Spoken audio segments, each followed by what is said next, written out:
Welcome to the Mindset Game podcast. I'm just absolutely thrilled and grateful to have a very special guest with us today, Alison Whitmire, who is the president of Learning in Action.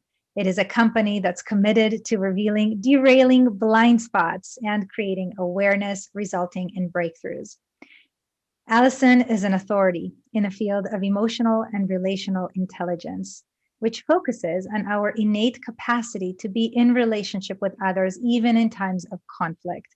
And of course, how we can develop that capacity through conscious awareness and intention, which you're going to learn even more about today.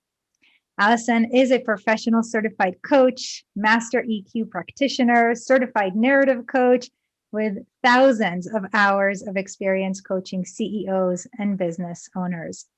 And she's also a TEDx speaker. I highly recommend that you check out her TEDx talk. And she's a 3-time TEDx conference organizer, as well as being certified as a yoga and as a mindfulness meditation teacher. So, oh my goodness, Alison, I'm so grateful, such amazing expertise. And on a personal note, I want our listeners to know that you are my teacher. You're my instructor. I went through the EQ profile certification process, and it was a transformational experience for me. I use the assessment. We'll talk about that this afternoon. We'll use that. I use that with clients, and it is really, really powerful to help them create breakthroughs. And of course, I'm now enrolled in your team EQ course. So thank you for taking the time to be with us today. Thank you so much for having me. Would you be willing to start us off with just a little bit of like a history? How did you even get into doing this stuff? Yeah. So when I was 17 years old, getting ready to go off to college, I had one of those defining moment conversations with my dad. And he said, "Alison, what are you going to major in?" And I said, "Gee, Dad, I think I want to do psychology or sociology or something like that." And he said, "That's nice, honey. And 4 years from now, you need to have a job and you need to make money and pay for yourself. And after 4 years of a sociology or psychology degree, what are you going to do?" And I said, "Well, probably go to more college." He's like, "No, I recommend business." And so that's what I did. I got degrees in accounting and finance. I worked for a public accounting firm. I worked in consulting. I went to graduate school. I got my MBA. I did all those things that I thought that I was supposed to do. I mean, my dad knew. I thought my dad knew. Right? And I did that for many, many years and realized that it was not fulfilling. And I wanted to come full circle back into like what I really wanted to do. I wanted to work with people, wanted to truly understand people. And so it turned out, as happens so much for so many of us, it's like the background I have turns out to have the perfect background. I started coaching CEO owners of small to medium-sized businesses about 18 years ago. I've been coaching for that group and running roundtables for about 18 years. And then 7 years ago, I bought this company. I bought Learning in Action that has the EQ profile instrument that you know so well and that how we know each other. And I bought that company because I'm so fascinated by the human experience and what we're here on this earth to do and what makes that hard and how we break through that. And buying the company helped me realize that this is an area that I would never grow tired of, and is so central to like why, and I believe why we're here on this earth. So I'm like, okay, if I can mix business and personal and professional and spiritual and educational all at the same time, I'll do that.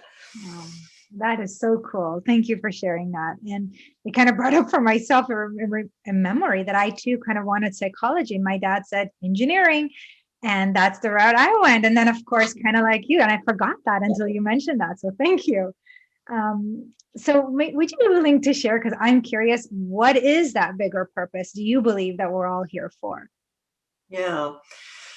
Well, so my belief is we are all spiritual beings, and we come in to incarnate this body in order to be an expression of the divine. And as soon as we get in this body, this three-dimensional, physical form, beyond the multidimensional being we were, now we're this three-dimensional form that needs to survive. We're no longer immortal. We need to survive. Then we lose our connection with the divine that's within.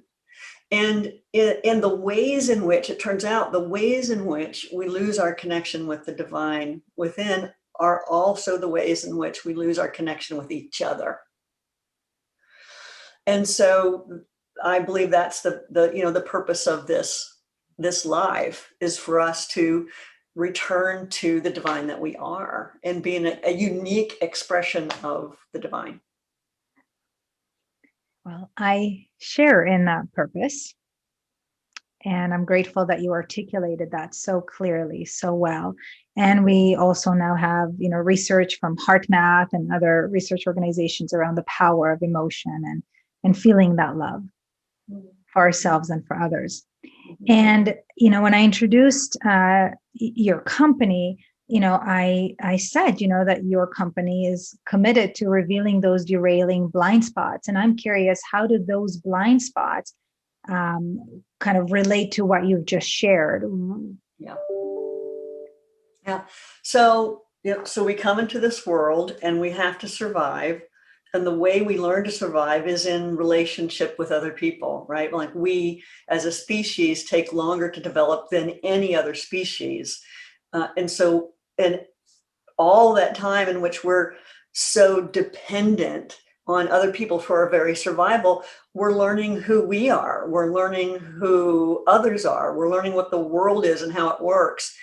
And so we become our experience becomes kind of fused with the kind of constellation we're born into.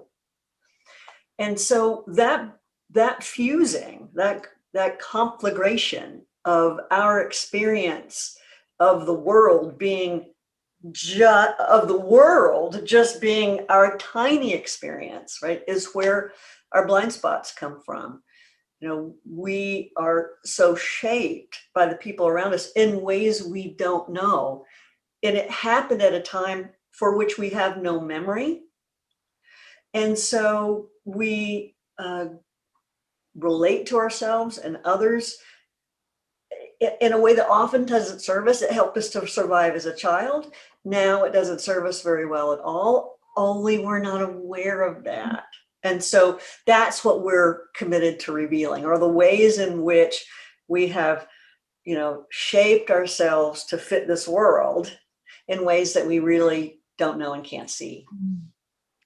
And I believe that is true. A lot of the work that I do in the use of this assessment and the many techniques that I use is really to help people become conscious of those unconscious patterns and shift them, release that energy, so to speak, so that they can be free to create in a more easy way. And so would you be willing to share with us a little bit of the science, the neuroscience of how those blind spots, how those conditioned programs even get created in the first place? Sure. So when we're born, our brains are only very primitively developed. Only the parts of our brain, like the brain stem and so on, are developed enough just for us to survive. The more developmental parts of the brain, the cerebellum, the cerebral cortex, those parts of the brain are very, very primitive. And so it was created that way, I believe, on purpose, so that we're extremely, extremely adaptable. And what happens is the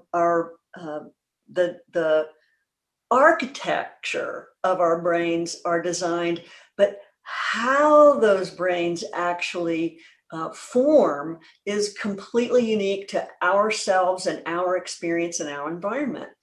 So when a child is born, its synapses that has a handful of synapses and they're not very connected. And then as the child has more and more and more experiences, then more and more of those synapses will connect. And then over time, with, at the age of 2 years, all this synaptic connection throughout the brain, it's when we're so spongy as beings. And then over time, as we become more mature, we go, I don't need that pathway. I do need this pathway. And that's how brains developed in general. But then how brains develop specifically in relationship is that the ways in which we learn what's okay and what's not okay in terms of how we feel and what we think and what we want and what we do, who's okay and who's not, the ways in which we see and relate to the world are also part of what's being shaped in our brains. And we develop these neural pathways of how we see and feel and relate to the world in ways that, are just what we grew up with, or just what we learned to do, learn to know and to be to survive. And so that's how they become our blind spots, is because we prune all those neural pathways that don't agree with what we learned about what's okay and what's not, and what's rewarded and what's punished, and what's allowed and what's neglected. So that's what we're doing. It's the work that you're doing, right? Is when we're trying to make someone's narratives about themselves more malleable, when we're trying to get our clients to re-examine their relationship with themselves and each other and the world, we're having them really question their neural pathways and begin to create new neural pathways, experiment with new neural pathways, which reflect ways of seeing and believing and feeling and relating to themselves and others in the world.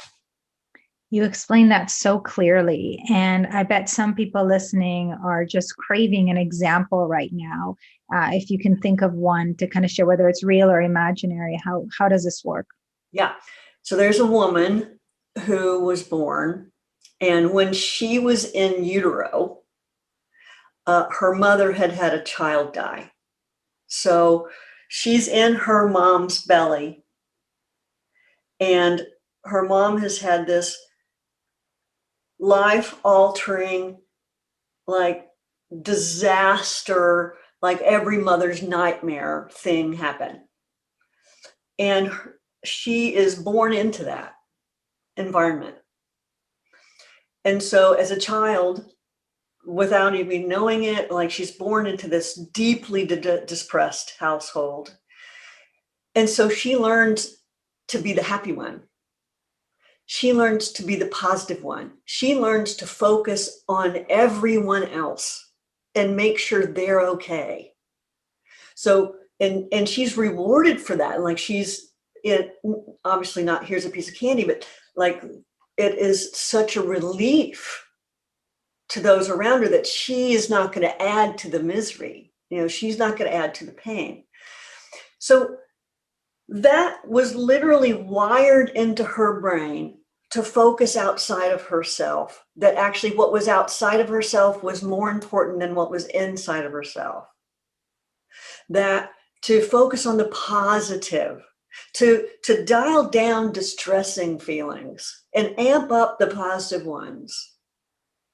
And that became her way of it. That was her way that she learned to survive. And then she grew into adulthood, and that was her way of being. And you could say, well, gosh, that sounds like a great way to be. I want to be that way.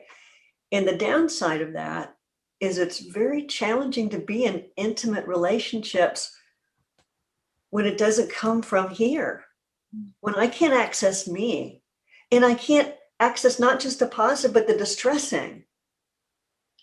It's very hard to be in intimate relationships.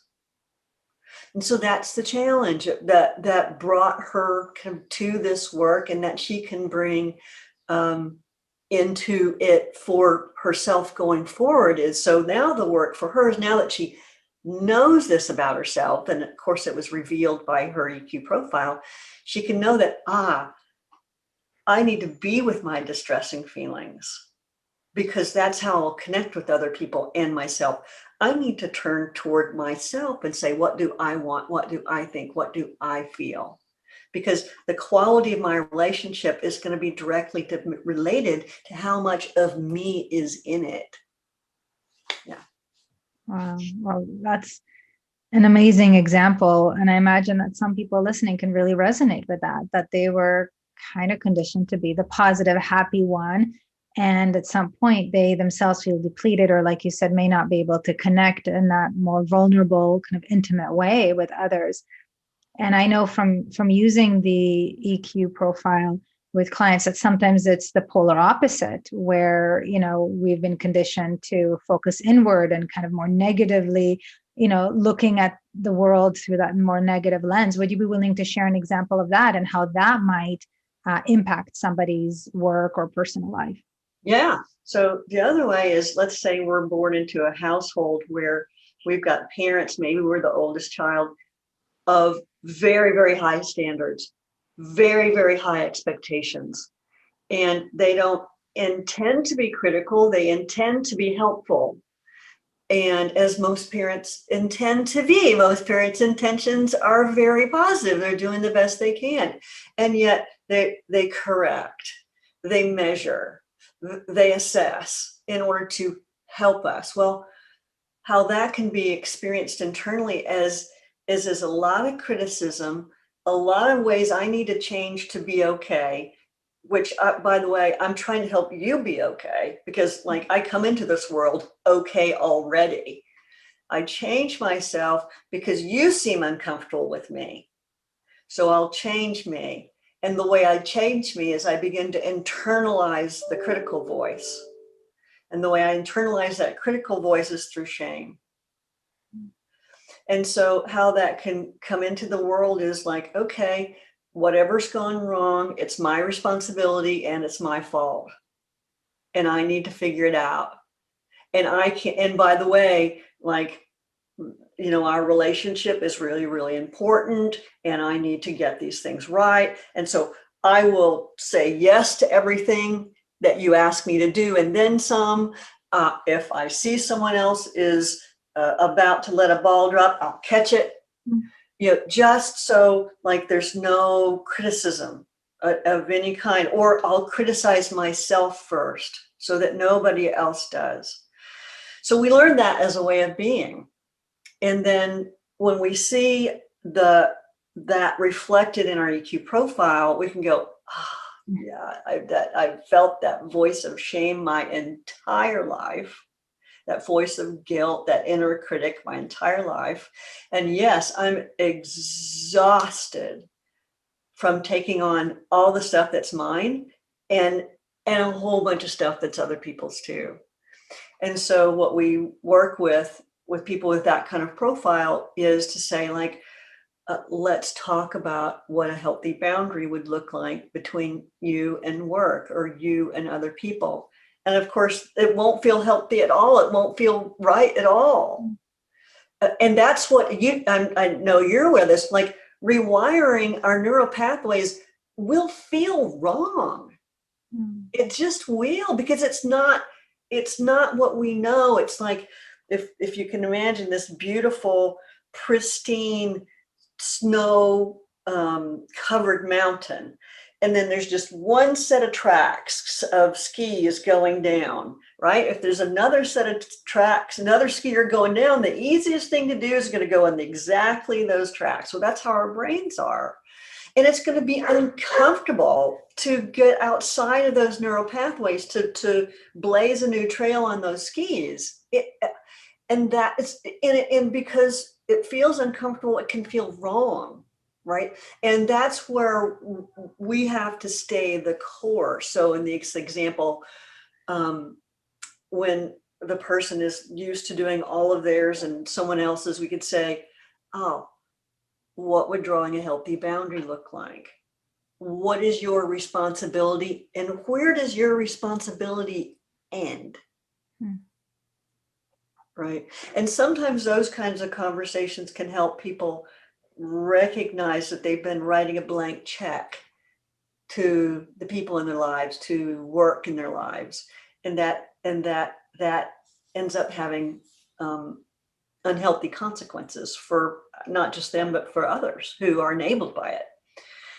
And that's the work that you do, that I do, is try to help people create new narratives, experiment with new ways of being in the world, so they can begin to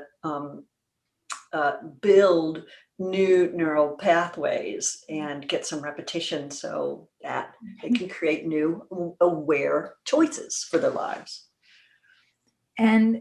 And some people might be wondering, how do I create these new narratives, right? If this is all I've thought my whole life, how do I even know how to think differently? Or what boundaries are the right boundaries? Or am I being unkind by setting these boundaries? Then some of us feel, some stress and guilt around that.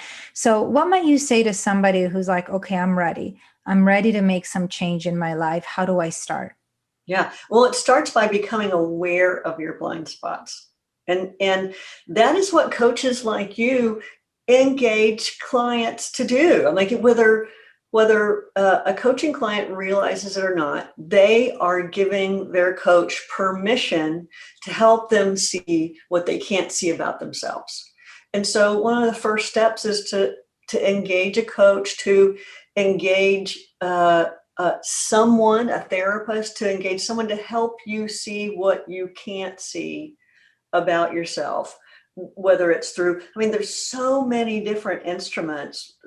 Ours, the EQ profile, but even things like DISC or MBTI or the Enneagram, those are all ways we have to come to know ourselves, different parts of ourselves. So that's the first part, is become as aware as possible of yourself through all these different mechanisms.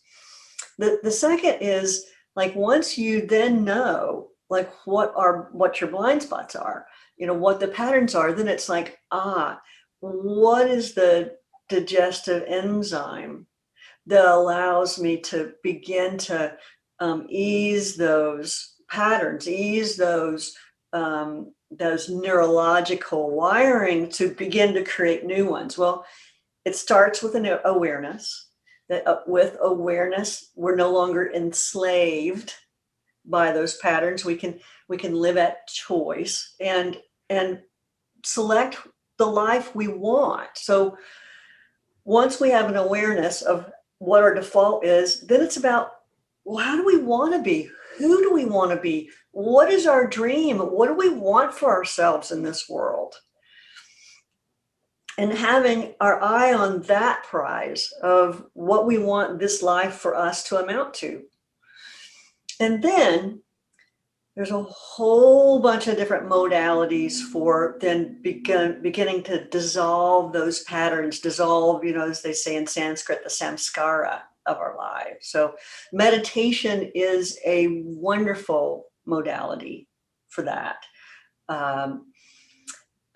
It's the best example that I've heard of how meditation works is that, and by the way, there's a variety of types of meditation, and ultimately, to my mind, and while I'm a certified mindfulness meditation teacher, I'm not an expert in every meditation everywhere. So with that backdrop, I believe that the purpose of most meditation is to help us become aware of the ways in which we're divided from the divine within, and to begin to help us dissolve those ways, dissolve those patterns, to transmute them.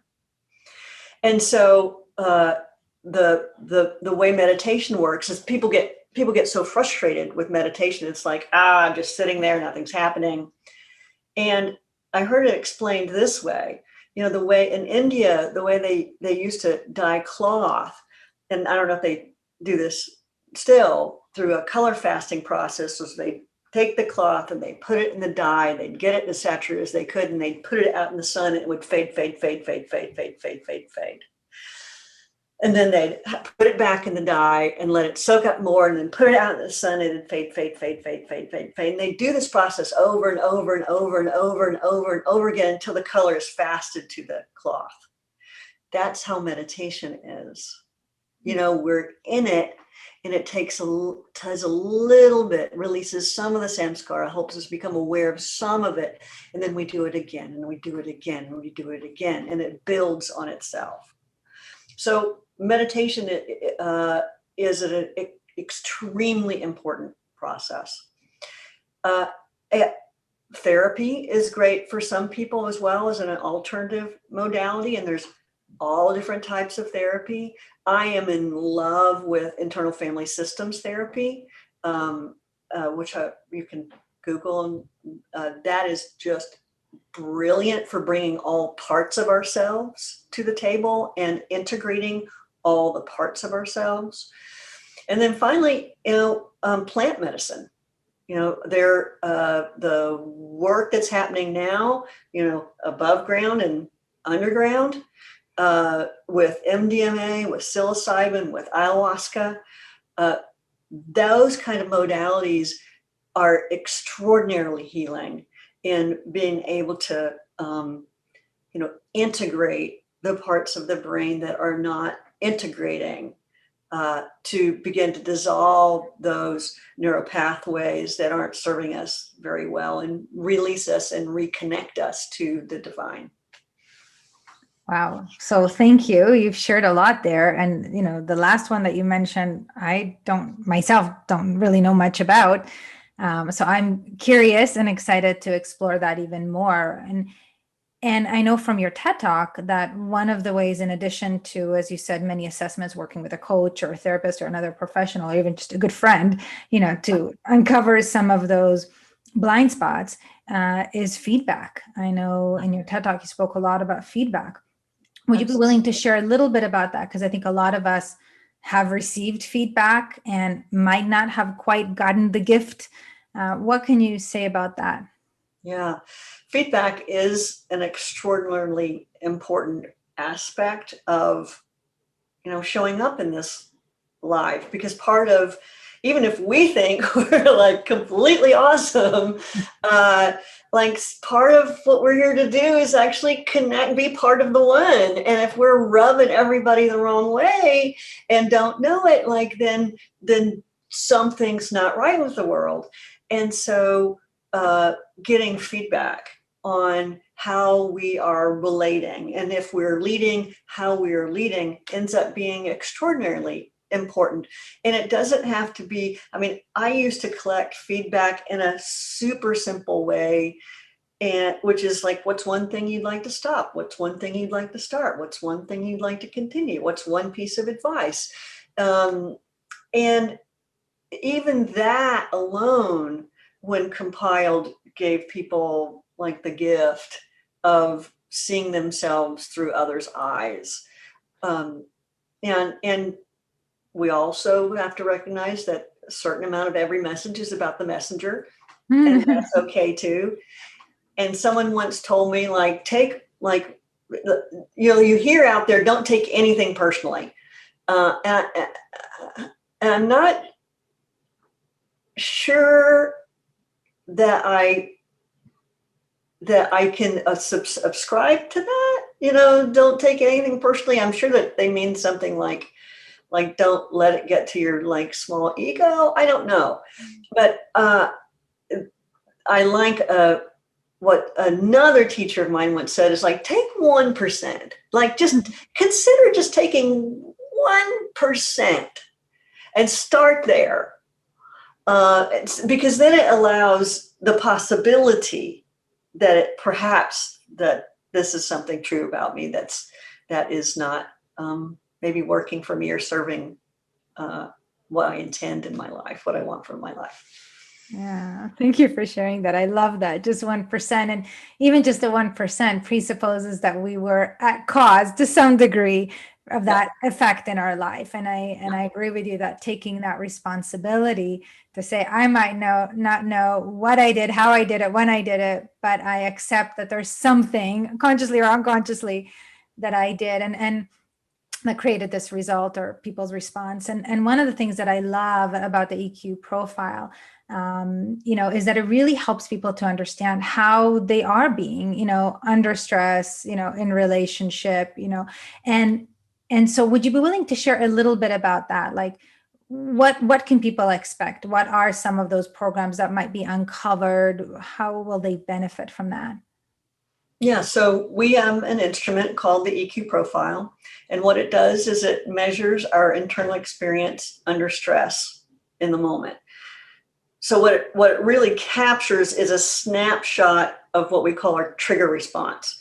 So we believe that emotional intelligence really only matters under stress or in conflict, because like when everything's great, it's just not that hard to be emotionally intelligent. Because why? Because everything's great and everyone's happy. But it's like when we're in conflict, when it's kind of we're rubbing up against each other, that's when blind spots are most likely to kick up, because it's that survival mechanism that we learned as children gets, kicked into gear, right? We respond as almost as if we're children again, right? In terms of an internal experience. So that's what our instrument captures, is our internal experience when we're triggered. And so with the power of that, we offer that up and then pair that with a debrief from a trained practitioner to help the respondent make meaning of, how is this landing for you? How do you experience interpersonal conflict? What are you aware of in terms of what gets in your way of staying connected when it's hard to stay connected? So that they can begin to see what it's really, really hard to see. Because it's like, this internal experience of ours is like the water and we're the fish. Like we can't, it's just the water. We can't see it because it's everywhere. It's everything. So what we're trying to do is create a little wall of separation between, one's internal experience and the all possible experiences one might have, to see how, this is the way we've been shaped and the way we can continue to shape ourselves if we're not aware of it. And it's such a brilliant tool. I know over 20,000 people have taken it. I mean, there's a lot of reliable data validating the results. And I know my experience personally, having taken it before I even enrolled in the training by a certified practitioner, and of course, using it with clients, is that it is so liberating just to be able to kind of like see the truth. And there's such a validation there, and like things that, like you said, we have felt, but we didn't really put words to, and we didn't really know why we do the way we do. And there's just such a wonderful, loving understanding that comes with that. And I believe that is the breakthrough. And then, of course, there's choice, in terms of reprogramming that, pruning away from some of these old conditioned habits and choosing, as you said, what we truly want, how we want to be with people, then the life we want to live, which is, I think, true empowerment. So I'm so grateful to you for this very important work that you are doing in the world. How can people learn more about your company, Learning in Action, or about the profile, the EQ profile? Sure. Just www.learninginaction.com will get you there and tell you more about the company and how you can learn more about the EQ profile. Yeah, and I know you also offer training programs if people want to learn more about the neuroscience, for example, of how we get conditioned, or about how, of course, to use this assessment with other people to support others as well. I know there are many rich, wonderful programs. So thank you again for your time, Alison. You are such a kind soul, and I'm so grateful for all that you've done for me as my instructor, of course, for your time today to share this with our listeners, because there's nothing more empowering than hope. Knowing that no matter how we've been our whole life, or the results we've gotten our whole life, that we do get to choose. We're not victims to that, or to our parents and all the things we've learned. We truly can shift neurologically and behaviorally, and it starts with self-awareness. So thank you. Oh, thank you. I so appreciate you and the work you're doing in the world and the heart you do it with. Oh, thank you, Alison. Thank you.